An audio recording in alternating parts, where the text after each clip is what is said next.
আসসালামু আলাইকুম। আমি আছি এখন বর্তমানে গাজীপুরের একটি জনপ্রিয় স্থান হায়দ্রাবাদে। তো বাসায় বসে বোরিং ফিল করছিলাম। তাই একটু হায়দ্রাবাদ ঘুরতে বের হলাম। Style of Rakib. Hello guys, সবাই কেমন আছেন? আশা করি সবাই ভালোই আছেন। বাসায় বসে বোরিং ফিল করছিলাম, তাই একটু হাঁটতে বের হলাম আমাদের গাজীপুরের একটি জনপ্রিয় স্থান হায়দ্রাবাদে।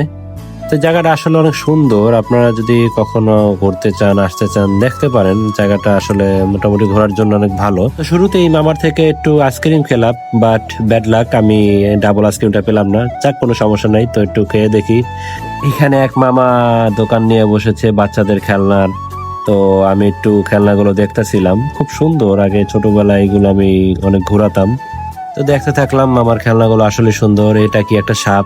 সাপের খেলনাগুলো দিয়ে আগে অনেক মানুষকে ভয় দেখাতাম, অনেক খেলতাম। তো এটা অনেক সুন্দর, জিনিসটা আমার ভালো লাগছিল। বাট উনি প্রাইস অতিরিক্ত বলছে, তাই আমার জিনিসটা নেওয়া আর হয়নি। এই ময়ূরটা অনেক পছন্দ হয়েছিল। ময়ূরটা সাথে সাথে দেখতেছি ঝুলতেছিল, তো আমার অনেক ভালো লেগেছিল। বাট তিনি আগেই বলেছি অতিরিক্ত দাম চাওয়ার কারণে আমি জিনিসগুলো নেইনি। তা আরো অনেক দোকান বয়েছে, আমি দেখতেছিলাম। দেখতে দেখতে এই মামার কাছে একটু ঝালমুড়ি খেতে আসলাম।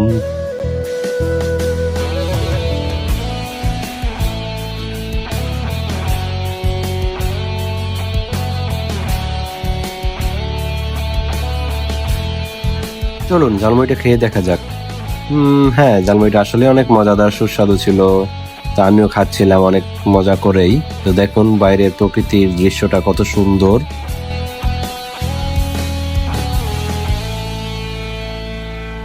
একটু আগেও দেখেছিলাম যে জায়গাটা কত ফাঁকা ছিল, এখন মানুষে ভরে গেছে।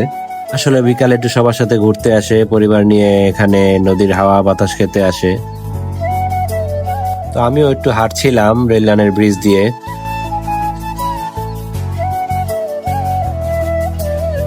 হাঁটার সময় আপুর সাথে অল্পের জন্য ধাক্কা খাওয়ার হাত থেকে বেঁচে গেলাম।